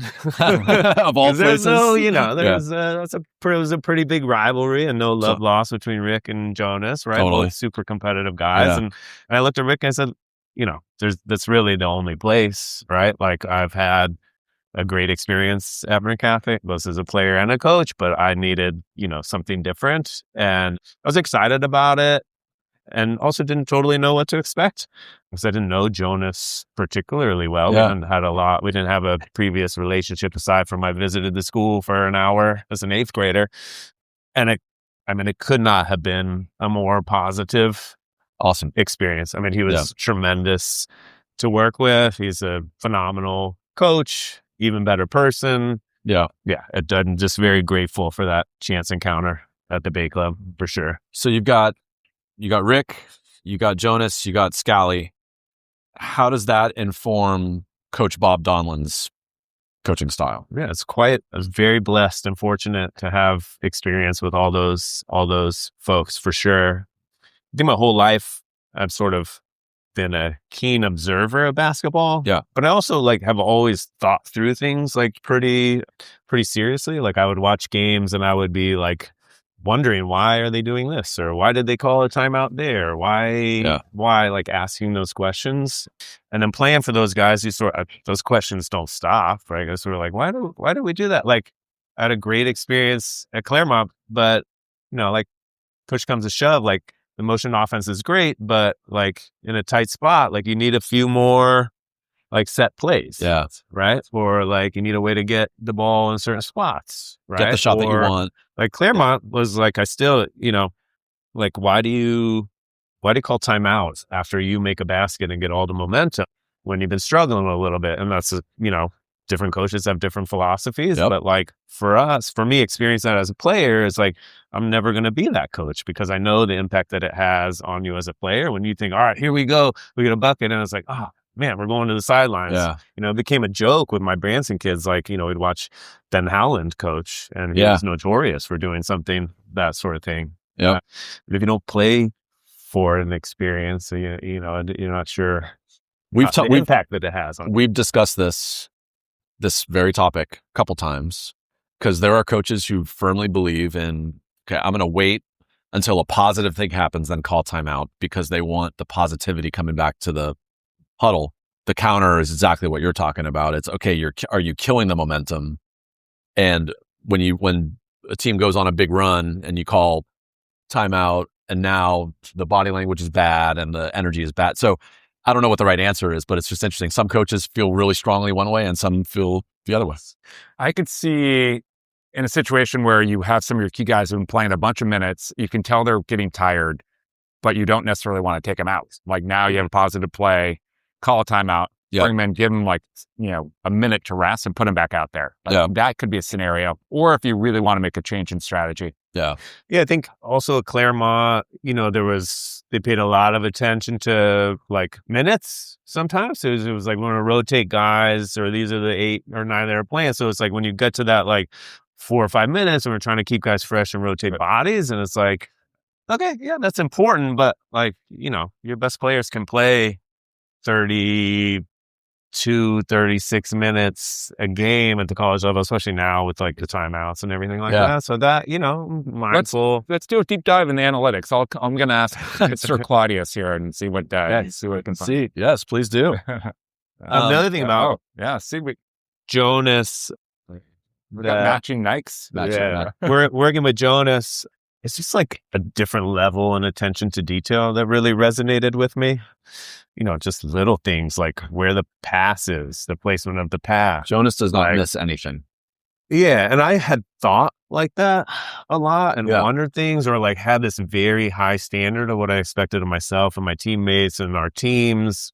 But working with him was the first time I saw it at what I'd say a higher level, which was very impactful for me as a person and as a coach. So when you became head coach, so you coached with Jonas for a couple of years. You guys have some great teams. You guys won another state title. Two more state titles. And that was the McNally era. Mm-hmm. Yep. Great. Amazing teams. Then you become head coach. And all you do in your first year as head coach is win 30 games, 30-5. With no returners. You win the MCAL. You have a guy named Tyler Gaffney on your team. Yep. Correct? Mm-hmm. Yep. Okay, you make it to the NorCals. Can we talk about it? We can talk about it. Tyler Gaffney won't talk about it. So they basically, you guys played St. Joe's in the NorCal final. Division This was Five. back. I assume this was back Division Division five, 5. We didn't have movement of divisions, and it was. I guess you guys were up late and ended up losing in a devastating loss. And again, seriously, Tyler, well, he's like, I don't want to talk about it. That's fair. I understand that. I have not watched the film. Maybe I'm barely farther along in the healing journey than Tyler. Where was the game? Where was the game? The game was Folsom High. Okay. In Sacramento. Yep. And think about that team. Yeah, we like the state championship teams before. They've had 8 guys that played. All 8 graduated. Everyone thought that was their shot to get Branson. The legend is gone. All the players are gone. Right. And this team just like gave everything they had to me and just worked so hard over the course of the season. And we talked about it as a clean slate. Like what's done is done. Like it doesn't matter. Like there's no pressure on me or on you. Like we get this new season to have the season that we're going to have, And so my message was just a little bit better every single day, a little bit better every single day. And the kids just believed, right? They believed and just had this wonderful season. And, St. Joe's, we played about as good a game as you could play for 29 minutes and change, and then played about as poorly as we could play. And I feel for the guys. I was completely gutted. I mean, St. Joe scores, I think, 23 points in 2.5 minutes. Oh, wow. And I'll always remember it. The first play, left wing, we're up, like 17 or 19, and kid catches the ball, takes a dribble towards the middle, gets fouled, takes another step and throws up a floater that the ref counts as an and one, comes over the table, gives a call. And I was like, there's a lot of game left. There's no throwaway calls. But that was like the spark that they needed. And then he hit a 3 the next time, and then a couple turnovers. And next thing you know, we go 1 for 6 from the free throw line. When we run every day in practice, if we don't make 80% of the free throws, turnovers, missed shots. I mean, stuff happens, but like a couple bad calls and then just a terrible, like, misinterpretation of the rules cost us too. Like we had the ball after a made basket, called timeout, coming out of the timeout, kid runs the baseline and they call a turnover for you can't run the baseline after a timeout, which was not the rule, which was another turnover. So it was almost like everything that could go wrong went wrong. And then they bank a shot at the horn to beat us by 2. Yeah, gutted. I mean, and then we're in the locker room and you see these guys like just after a prize fight, just like, I mean, devastated. They did everything in their power and it just wasn't meant to be for us on that day in that game. And I can go back to the locker room right now and think like, it's nothing for me to say. And we just sat there in silence for several minutes. And then I watch, one of the seniors gets up and goes and taps a couple of the kids on their shoulder and then brings everybody to the center of the locker room in this just huddle embrace. It's one of the most beautiful memories of my coaching career after we lost this game. But here you got these guys that have just given all of themselves to each other and to me. And I thought, losing is horrible. It sucks. But like, this is something that they'll remember forever and can be proud of forever. And I am, that's beautiful, man. So Tyler tells a story so everybody, if you haven't listened to our interview with Tyler Gaffney, it was one of the first ones we did. It was season 1, maybe 6 or 7 episodes in, 8 episodes.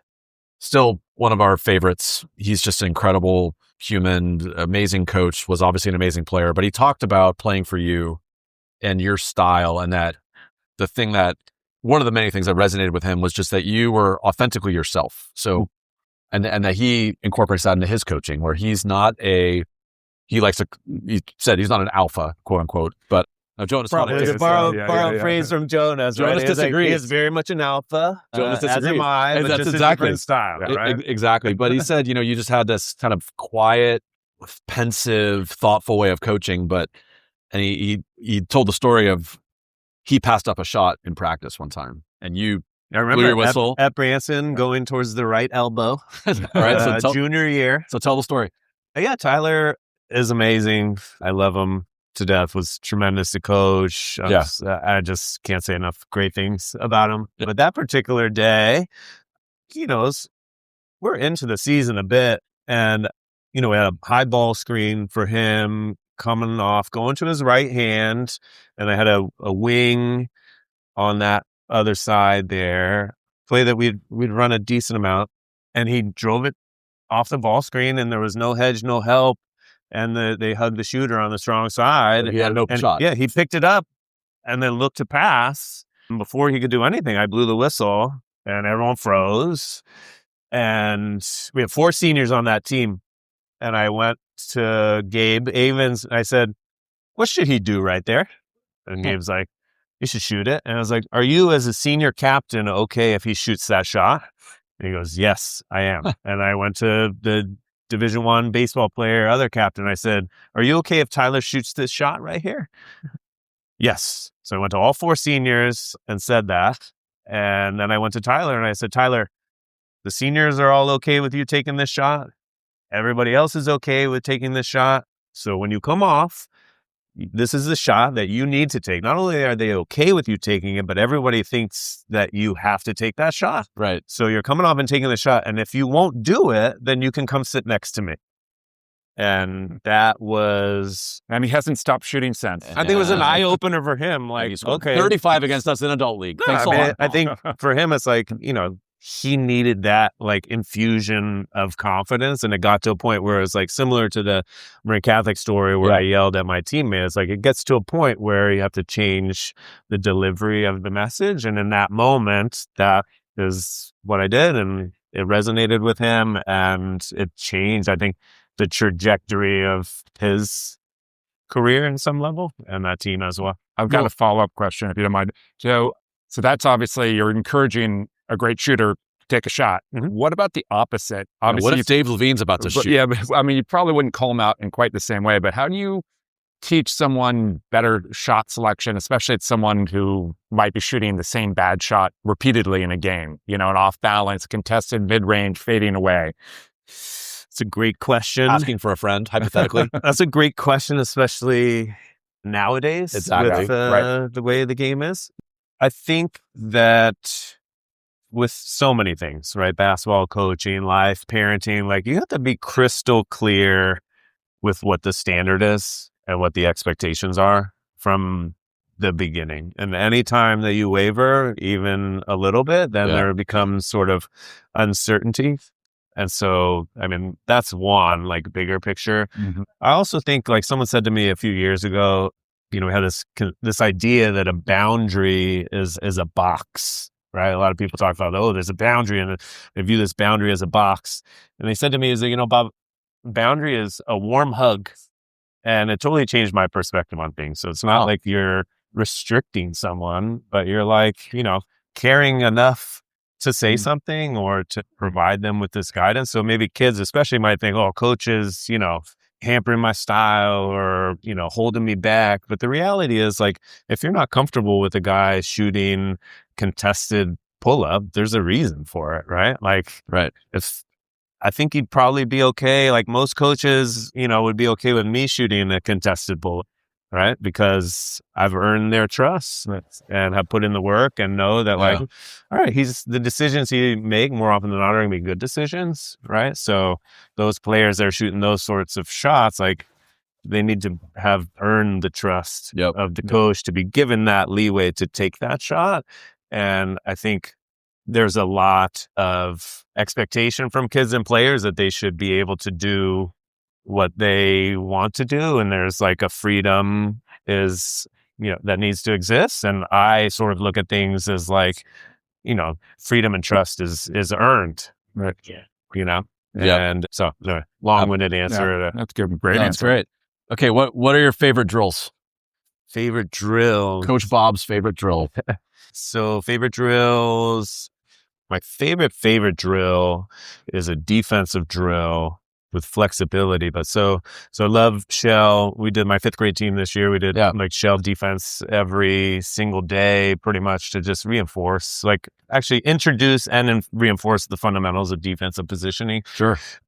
So as you progress, like my favorite drill is a 6-on-4 drill where you'd have 2 guards, 2 wings, and then the 4 guys huddled together in the middle. And then you have 2 extra men in like the short corner.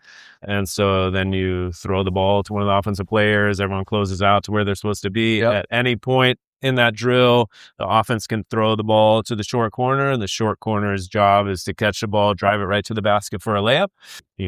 If they do, the drill starts over.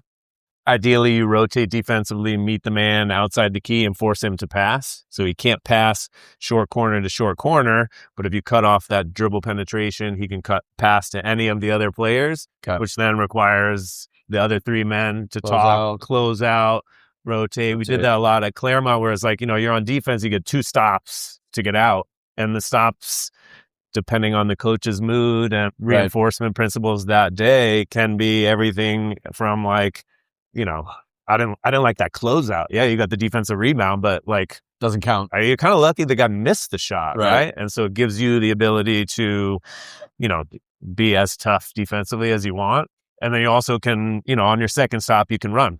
There's an option that you could do. So there's a lot to build off of that drill, but in terms of really driving home the importance of defensive rotations and closing out and talking to rotate, hands down my favorite drill. So 6 versus 4. Mm-hmm. Okay. Yep. I've done a lot of 5 versus 4, and you have to get 2 stops in a row. And do the offense, is there a constraint if you hold them to like 4 passes? No. Wow. Okay. Nope. I'll make it work. Yeah. Because you got to scramble. Yeah. Because you got to defend. Yeah. Right. And I believe that. The game has changed a great deal, but the teams that win are the teams that defend. Amen, brother. All right, Duff, have we hit crunch time? Let's crunch it. Okay. Bob Donlan, toughest player you've ever played against in Marin. Well, I played against Casey Jacobson in Marin. He's not from Marin, but He was pretty good. he was my Stanford friend. He was very good In the Bandbauer? in the Bandbauer. Yeah. Summer, actually Golden Gate Shootout and the Bandbauer. Yeah. So a couple Was he Glendora? Where did he go to? Yeah. Glendora. Okay. Yep. Good player. Scored a few more points than I did in high school. He should have gone to Claremont. Whatever. Should have gone to Haverford. I knew that. Okay, so I guess that would count as toughest player you've ever played against overall, or what do you think? How about that college? one? That one I thought a little bit about this morning when you sent it over. Drew Gooden, Oh, El Cerrito, okay. pretty good guy that wanted to be in a pro NBA. too. Yeah, it was pretty good. Deshaun Stevenson Another NBA guy. was a tough one, and then there's some guy that I don't even know who he was or what his name was, but he introduced me to a new level at the Lavin camp up there in England. His body this guy up, playing him tough on the wing, and he'd turn around and start Barkley me down, and then just turn and dunked on me. I think it was 7th grade, maybe. So he was a couple years older, but that was something else. So I'm sure he went somewhere. Wow. Pretty good list. Okay, favorite gym in Marin? I'd love to steal one of Jonas's lines here on this one and say Redwood, because I won a lot of championships there. I like it. Fair. I do like the MC rims right now, just for the record. When I played there, they were these dark iron, they're non-forgiving rims. They're great. So They're confidence building. Yeah, Kevin Yeah. tried to tighten them this year, and I think they just loosened up of their own Yeah. accord because Yeah. the gym just wants the shots to go in. Yeah. Okay, favorite gym anywhere you've ever played in? Oh, that I've ever played in. Or outdoor court. That's true. I had some great outdoor basketball experiences down at Venice Beach. That was a fun Oh, yeah. court when I was down in LA. So that was really fun. Keysar is always special Yeah, to play in as well. it's great.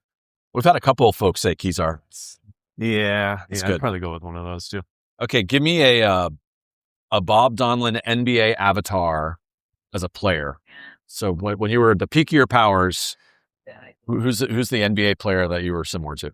Mike Fulton always compares me to Klay Thompson, which is very high praise. But I think in terms of just like ability to shoot, fundamental footwork, Yep. that. Similar release, like super quick, efficient. Yeah, very quick release. I mean, yeah, I've done similar things in open gyms as sort of Steph before Steph was around. People just like, what? Why are you shooting that? And the ball goes shooting a in, 29-footer. Yeah. Or like just that really must be quick, fun. like Yeah. really quick release, like Steph does. So you're one of those guys. Okay. You look like a number 30, by the way. I do. All right. Give me an all MC top 5. All MC top 5, like to play with, like we would play or something like that. So You're on the list, so give me 4 more. all right, so I'll put Dave Basso as the pass first point guard, Love it. bulldog defensively, and they'll definitely make sure that the ball gets to the shooter. I never actually played with a true. Well, I take that back. My freshman year at Claremont, I played with a true pass first point guard, but that was the only time in my career. So that would be fun. We'll put Michael Turner at the 3. You're the 2. That gives us some good versatility. Yeah, I'll play the 2. Okay.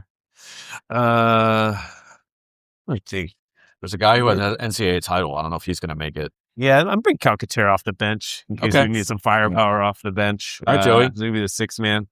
We'll put Brian Ferris, who I played with as a sophomore, big 6'5", good presence, as a 4. Or maybe Nick Vita as the 4. Yeah, I'll go Vita at the 4. And then I got to go respect to my friend and teammate since like 3rd grade and put Derek Ratto at the 5. Nice. 6'5", 300-pounder about in high school with really soft hands, could finish nicely. So that's a good list. He'd be fun. Okay. Last question. You know it's coming. Favorite restaurant? Favorite restaurant in Marin? Yes. Marin Joe's. Looking forward to its return. Hopefully. Great answer. Hopefully. Yeah. Yes. Duffy, anything else? Favorite coffee place in Marin? Favorite coffee place in Marin? Red Whale Coffee. Oh, good call. It's NFL. Love it. Yeah. Way to bring it back to Terra Linda. Beautiful. Yeah.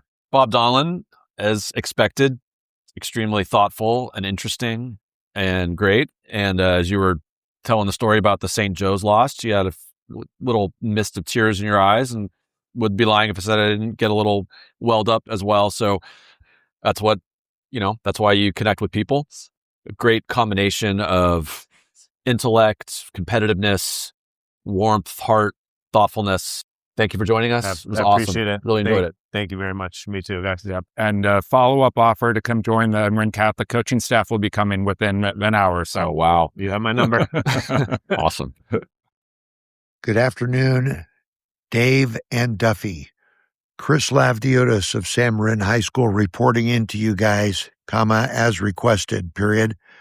It is Sunday, March 15, and approximately 48 hours after winning our state Division V championship game. I feel like I'm still in a dream state. I've told lots of people, including my wife, pretty much after every game in the playoff run, that I've never, ever experienced the state of calm and peace that I've experienced during a game in this entire playoff run. It's been pretty incredible. I honestly never once felt like we were in jeopardy of losing a game. Never panicked. Rarely got upset during a game. Remembered the wise words of my longtime Piedmont assistant coach, Rich Stroud, where he always said, "Coach, remember, we're here to guide them." And I let that phrase stay in the back of my head during the last 5 weeks. It probably stems from all the trust and belief that we've had in this team and that they've had in each other. This is pretty amazing. We were up and down all year, as you guys know, and we just completed a 5-week journey of incredible basketball and fun. We never got ahead of ourselves. And fellas, it all began on Friday, February 6th, the day after our last regular season game when we lost to Archie Williams at Archie on their senior night. We all thought there was going to be a tiebreaker game, and the MCAL bylaws were kind of unclear on it. But as everyone knows, there was a three-way tie for fifth place between San Rafael, Tamalpais, and us, and we had all beaten each other. None of us had beaten any of the teams ahead of us. So it came down to drawing numbers. And of course, San Marin drew number 9 of 9. Sometime, I don't know, I don't remember drawing a number, but I was told we were the worst number. So at about 12 noon on Friday, February 6th, I was told by our athletic director through the MCAL that there was no tiebreaker game and that we were out, and that Tamalpais and San Rafael were teams 6 and 5. So I texted the players and coaches on our group chat at about noon that day, and there was major disappointment. And one of our seniors got back to me pretty much right away. I guess he had spoken to a bunch of guys at lunchtime. He said, "Coach, talk to all the guys. We'd rather not practice today. Can we just get out and run?" And I said, "Of course."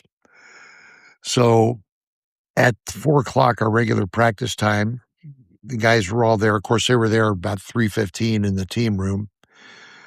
And we had a little chat, and everyone expressed their disappointment, and a lot of terms were used that I won't repeat here to describe the process by which the MCAL decided to keep us from playing a play-in game.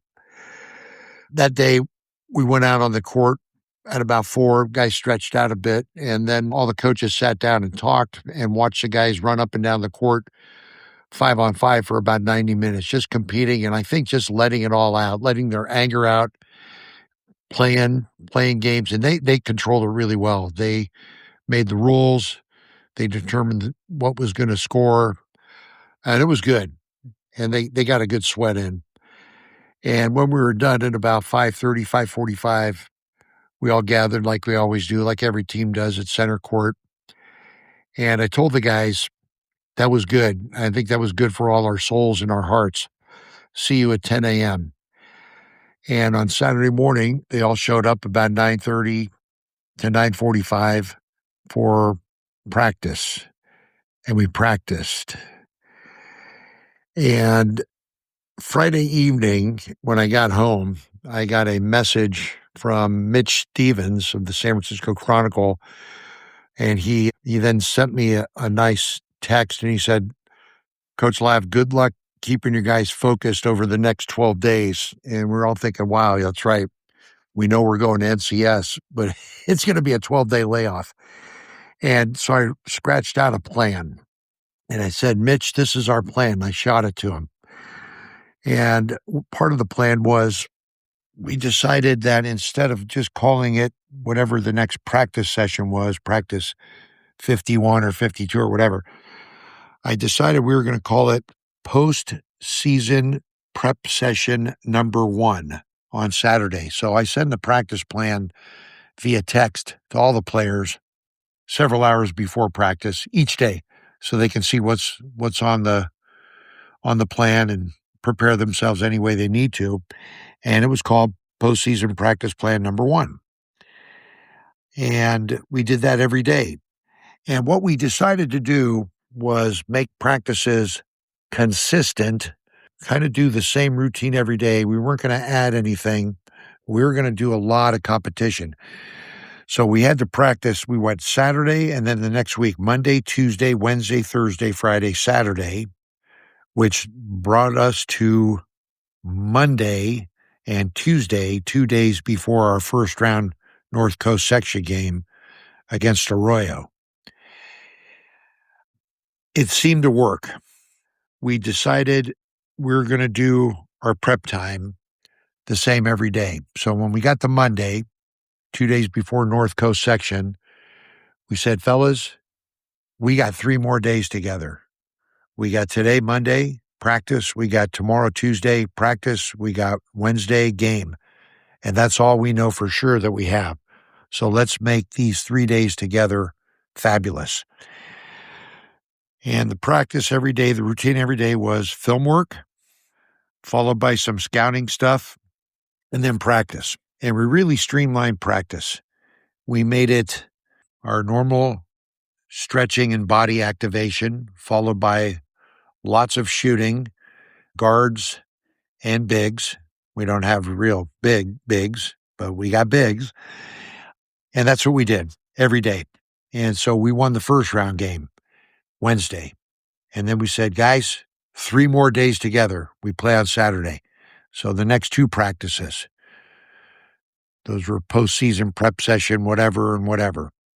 Then we won on Saturday against Del Norte. We had a great 2 days of preparation for them. They had a guy averaging 23 points a game. We held them, I think, to 4. After that game was the first time I thought we could get on a run here and maybe win the North Coast section, but let's not get ahead of ourselves. And we never, ever got ahead of ourselves. This team was tremendous at staying in the moment every day. What do we have today? We got practice. Good. Let's make it a great practice. We finished practice. What do we got tomorrow? Practice, coach. Good. Let's make it a great practice. That practice is over. What do we got tomorrow? Game. Good. Are we ready? Yeah. Film locked in? Yeah. Watch the clips again tonight? Yes. Everybody know their scouting assignment? Yep. And one of the things that really helped, fellas, as the 1 seed in Division 4, we got to stay home.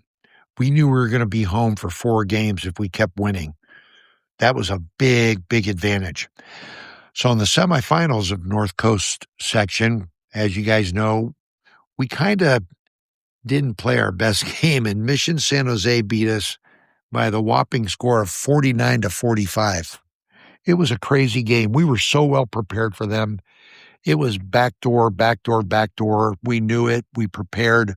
And yet they still were able to get the shots that they really want to get. They're kind of machine-like on their offense. They don't score a lot, but they get their stuff. So we lost that game in the semifinals. But we knew, as a semifinalist, we got a mulligan.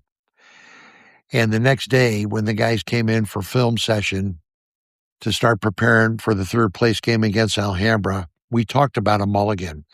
And a lot of the kids know golf, and actually one of them is on the golf team, and a bunch of them do play golf. And we discussed the gift that we were given by NCS to get a 3rd place game and still get a berth in the NorCal regionals. So we said, we got 3 more days together, and we worked. We worked really hard. Again, we stayed in the moment. We knew the next thing ahead of us was the 3rd place game. And after losing to Mission San Jose, the guys were so disappointed because we weren't going to get to hang a North Coast section banner. And I remember sitting in that team room after the game, a lot of guys had the heads down. So the positivity coming out of that was, what's the next best thing we can do? And Grant Means said, win CIF NorCal Regional. And I said, yep, first things first, the task ahead is Alhambra. And man, on that Saturday, a home game at 3 p.m, I really like playing on Saturday afternoons. We scored 86 points. We were so well prepared and so locked in and played at such a fast pace. It was beautiful. And when we won that game, we knew we were going to NorCal's. Now, here's where you start sweating bullets, right, fellas? We had no idea where this is going, what division, what seed in what division, where we're going to end up. And trying to dope that out was a little difficult, but I was pretty close. I thought we might get a 2 or a 3 seed in D5, and sure enough, we got the 3 seed in D5, meaning we had at least 2 more home games if we kept winning.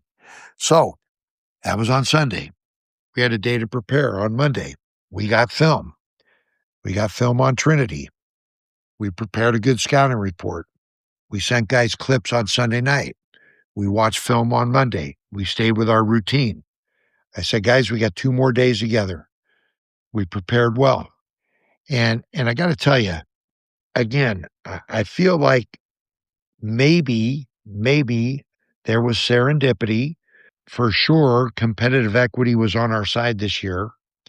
And at some point I felt, is God guiding me here? I grew up Greek Orthodox in the Greek Orthodox Church in San Francisco, and we were married in the Greek Orthodox Church. And I'm not a proselytizer, don't get me wrong, but I do believe in a higher spirit. And I've been through enough rough stuff in my life to know that God has guided me in moments of need. And I think that's one of the reasons why my state of mind was always calm in the games. I determined to keep myself in the moment as much as I could. And I really worked hard to keep our team in the moment. And honestly, fellas, we never, ever got ahead of ourselves. Only one time during the NCS run did I hear a player during shooting in the early part of practice. I walked by a group of guys. They were doing what we call partner 10 on one of the main buckets. And one guy said, man, it'd be great to get the golden one. And I cringed because I didn't want it to be discussed. I never said don't discuss it to the guys. They just didn't. That was the only time. So we beat Trinity in the first round, handled them pretty good at home. And then we kind of walloped Woodland Christian. We were really prepared. And again, it's, hey guys, what do we got? Coach, we got 2 more days. Okay. So now it's time to get on the road. We had been at home for a month of practices and playoff games. And we were going to Rancho Cotati for the semifinals. And I told the guys the night before, I said, this is good for us. We're getting out of our comfort zone, fellas. You are on the road. It's going to be a hostile environment. You're going to have to really stand up to a crowd that's going to be all over you because they show up pretty good at Rancho. Their coach, James Slade, is a great guy and a really good coach. He was one of Rich Shawitz's assistants up at Sonoma State, and James and I got to know each other this year. He's a really good dude, prepares his team very well, knows his stuff. Well, we went up there, and that was a great game, and we beat him in the semifinals, as you know. Took a bus, even though it's like a 40-minute ride. We wanted to experience a bus ride because I had delusions of grandeur that we were going to take a couple of more bus rides, and as fate would have it, we won. We went out for dinner at In-N-Out in Rohnert Park. It was a blast. Fellas, now we have 3 more days together because we got Sunday, Monday, and Tuesday. And we took a bus ride to Mission San Jose on Tuesday. And boy, did we prepare. I'm going to throw a shout out here to you guys. And this is hopefully a little tidbit, or maybe better yet, a lesson for all coaches, especially young coaches, to bury your ego at the door when you're a coach. After we beat Rohnert Park, I took a real long look at Mission San Jose and how in the heck we were going to beat their offense and prevent their backdoor cuts and all the rip screens they set at the elbows. And I called my good friend and former assistant coach, Rich Forsland, former coach at Reardon, where he won a state title, at Half Moon Bay, where he took 7 straight teams to the NorCal playoffs for a small public school, unheard of. He coached at Burlingame before that. I coached at Lowell, and he coached with me at Miramonte for 3 years. 3 great years. 3 very successful years. I said, Coach, you're the master of the box offense, and I know when we were at Miramonte, you were great at teaching the kids how to take away all the cuts off the box offense. Can you send me some stuff that I can share with my players? And being a true friend, Rich said, oh, I'll come to practice tomorrow. Rich Forsland showed up to practice on Monday, the day before we played Mission San Jose, and spent an hour plus with my guys breaking down Mission San Jose's defense and how we were going to defend it. And the reason I asked Rich to come is because he's better at that than I am. And that's the lesson I want all coaches, anybody listening to this, to understand. Bury your ego. Rich showed up for the film session. We spent 45 minutes on film before practice that day. He was a part of it. He helped me point out to the players what they were doing and how we were going to go out on the court and practice defending it. And I told the players, guys, I could have just talked to Rich yesterday and he could have drawn some stuff up and sent it to me and told me what to do. And then I could have come in here and told you guys, hey guys, I figured it all out yesterday and now I'm going to teach you. I could have done that. And that wouldn't have been genuine. the genuine thing would have been give credit to the guy who helped me and have him teach my players. And that's what we did. And Rich Forsland is a master teacher. And if you don't know him, you should. And like I said, after about 65 minutes of practice going through how we were going to defend Mission San Jose, the kids got it. And Rich knew it and I knew it. And then Rich said some great things to the players. So we were prepared. And we went to Mission San Jose, and that was the greatest road crowd we have seen all year. They filled that gym. They had a blackout. They were loud. They were raucous. That gym is tiny, and the noise reverberates, and it's old, and it's a great place to play. The ceiling's low. If you try to throw a half-court shot, it's going to hit the ceiling, and it ain't going to go full court. And we won. They got us down 38-28, late third quarter. We took a timeout. And I remember my friend Rich Stroud, my assistant at Piedmont, I mentioned earlier, saying, Coach, guide them. And so I got everybody circled up at the bench. Everybody had arms around each other. And I simply said, fellas, do you want 3 more days together or not? Yes, Coach. I said, then darn it, start defending like it. We finished that game from that point on a 28-8 run and beat them at their gym. Jubilation. Unflippin' believable. Our guys were celebrating like you would never believe. The award ceremony was stupendous. Ron Nosetti of CIF was there. Pat Cruikshank, the North Coast Section Commissioner, was there. The kids got the medals around their neck. We got the championship trophy. We lifted it. We took photos. It was great. And let me tell you why I knew we were going to win that game. I'm sorry. With about 5 minutes to go in pregame warmups, I left the bench to go out and use the washroom one last time before we tipped off. And when I walked back into the gym, my younger daughter, Sophia, was sitting in my chair on the bench. She surprised me. She lives in North Las Vegas. Without telling me, she told all the other family members she flew up for the game. I walked back into the gym. I started crying. I hugged her. And she said, Dad, I am so proud of you. This is before we tipped off. And I said, you are the karma we need. At that game was the man who hired me at Piedmont High School, Coach Mike Herrerius. At that game was Terry London, who assisted me at Piedmont for about 12 years. At that game was Matt E.K., who was my Frosh coach at Piedmont, a Frosh assistant at Piedmont, and a Frosh and JV coach for me at Miramonte, now working in the Fremont Unified School District as special ed counselor. And I just knew there was something special going to happen that night. So we win. Bus ride, get on the bus. Where do you guys want to eat? We go to Cane's in Hayward. I get a phone call from my assistant at Miramonte, Stefan Maksimovic, who has been coaching at Prolific Prep the last 3 years. And Stefan's a great young coach going places. He says, Lav, what's the plan? I said, Coach, I haven't told anybody, but now that we've won, here's my plan.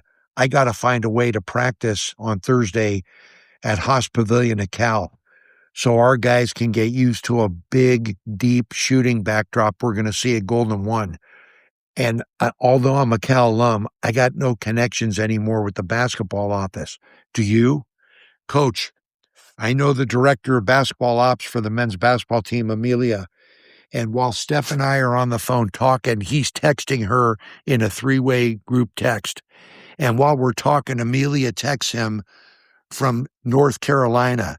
And get this now, it's midnight back there. And she's texting Steph because she knows Steph.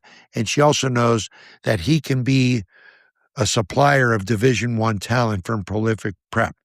And she tells me and Steph on that text, I can get them in on Thursday, probably about 4. Let me hear from my boss and get back to you first thing in the morning. So I turn around and I tell the guys, fellas, we're working on practicing a Cal on Thursday. And they're like, are you kidding me? And I said, I am not kidding you. This is why you build relationships through the sport of basketball. Things get done if you're a good person and you treat people well. So we have our celebratory dinner at Cane's. The kids are wearing their medals around their neck. And here we go. We take our bus back home to San Marin. I cannot sleep. And the next morning, I wake up at about 6 after maybe 4 hours of sleep. There's a text from Amelia saying, 4 o'clock Thursday, Haas Pavilion is yours. Just show up. The court will be ready. And we did. It was a great experience for our boys. Cal provided their ball rack. The clock was set up. They brought out a bucket of cold Division I water. They put their slip knot down for us. All the hoops were up. There were 6 baskets up. And we got to practice on a D1 court with about 40 rows of spectator seats behind each main basket so we could be ready to go to Golden One Center. The kids were taking videos and pictures, and it was beautiful. And at the end of that hour and a half on the court, Coach, thanks, man. This was a great opportunity. We were so stoked, and I could tell that our team was locked in and ready for whatever lay ahead of us the next day. So, guys, bear with me a few more minutes, please. You wanted a story, and I'm giving you a story. After we beat Mission San Jose at center court, our principal, Andy Boone, and our athletic director, Tyler Peterson, said, Coach, we got it all arranged. You don't have to worry about a thing. We got a bus for you at 7:30 on Friday morning. There's going to be a police escort out of town. We've got breakfast being donated by Trailhead. They're going to provide you guys food, and Harvest Market's going to provide you with waters and Gatorades. All you guys got to do is show up and get on the bus. We showed up. It seemed like the town was waiting on the sidewalk for us in front of school. Parents, family, students, signs. I think there were 3 or 4 police motorcycles. There was a sheriff's SUV. There were 3 other police squad cars and SUVs, fire engines out, lights whirling, and then the sirens start up, and we go up San Marin Drive, and we were escorted by the police across 101 and up Atherton Avenue, where they brought us to Highway 37 and waved goodbye and wished us luck. And we got the bus ride going up there. We arrived at 9 a.m. at the Golden One Center. And they met us out in front and guided our bus into the garage. We went through security. And as we were waiting to put all our bags on the conveyor belt to go through security, our CIF guide, Scott Jones, came over to me, introduced himself, said, Coach, your host is Frank Knight. He'll wait for you right over there, and he will show you where you're going, and he will be your guide today. I said, Frank Knight? Coach Frank Knight? Coach Frank Knight of Moreau Catholic? He said, yes. And I said, oh my goodness, he's a good friend of mine. And I looked over and I saw him about 150 feet away, and I screamed, Coach Knight. And he looked at me and goes, Coach Lav. And I told the players, I said, this is another great sign. Frank Knight is one of the greatest guys I've ever known. He's a wonderful, wonderful coach and a great human being, and he takes care of his kids. And again, I thought, okay, this is another sign. The kids walked the floor. They took pictures. You know, we had 45 minutes before the girls' Division V game was tipping off, so they were able to settle in, enjoy the atmosphere, look around, see where the lights would be shining in their eyes when they shot. And we could tell as they sat down to watch the girls' D5 game, they were calm and ready. So let me tell you what our great school did. They got Reuter buses.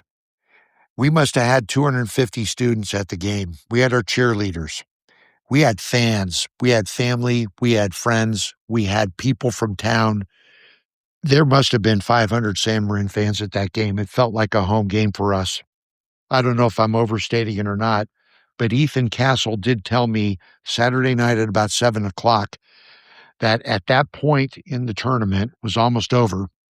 We had the largest student section and the longest post-game press conference. I started cracking up. I'm with my family right now. We're all together down in Las Vegas at my younger daughter Sophia's house with her 3 children. My older daughter Tessa and her husband and their 2 children have traveled here from Nairobi, Kenya. And my older daughter Tessa and her husband Carl showed up at the Golden One Center for our game. And I told my boys, this is what family does. So anyway, our kids were calm. They were ready to rock. The pregame was real simple. The scout was done. Everybody knew their assignment. We knew what Silmar was going to try to do. They wanted to make it chaotic. We knew that. We just had to handle their press. For the most part, I think we did. Yeah, we turned it over, but they turned it over more. The kids met the moment. Memories have been created forever. Stories have been written. And I told the boys after the game, the journey has not ended. The journey continues. These guys are tied together forever. They are state champions. They are state champions. I'm so happy for our players. Fellas, you never know. You never, ever know when the magic is going to happen. And that's why I never got ahead of myself. And if you know me well, you know I'm a guy who plans a lot of things ahead of time. But somehow I found the ability to just plan the next day throughout the last 5 weeks. This playoff run has been a journey unlike no other.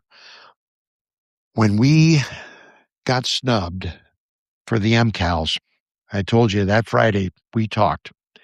But that Saturday after practice, I brought the boys back into the team room and I said, fellas, I want to ask you guys something, especially you 8 seniors.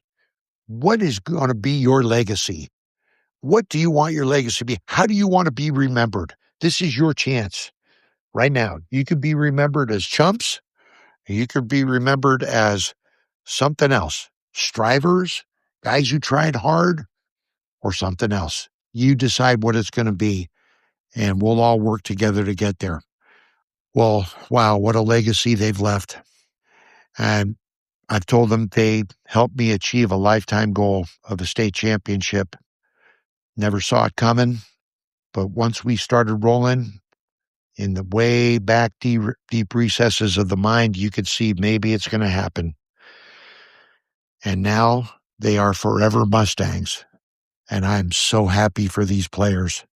They have set a high bar. They have done something nobody else has ever done at this school. And that's a beautiful thing. So Dave and Duffy, thanks for putting up with this. Oh my gosh, I see the clock on this voice memo is 32 and a half minutes long. Probably longer than you wanted. You can edit as you see fit. But I appreciate you guys for giving me a forum to just share what a wonderful 5-week journey we've been on and how impactful it can be. And I'll leave everybody with this. Always, always make your first goal as a coach relationship building. It is not X's and O's. It's not showing everybody you know so much about basketball. It's none of that. It's about building rapport with each kid. It's about trying to understand what each kid is all about, what makes him or her tick. Being there for that young man or young woman, being a sounding board for them, inviting them to share moments of deep concern about personal things, swearing to keep their confidence while mentoring them and being a good role model. That's our job. We are stewards of the game and we are shepherds of our players. And that's what's important. Thanks, fellas. Burke's on his feet. He looks up and gives me a grin and says, "Hey, dude, you too must be from Marin." Marin County's A-OK, from Tam to Stinson all the way to MA. Fresh organic veggies in the market.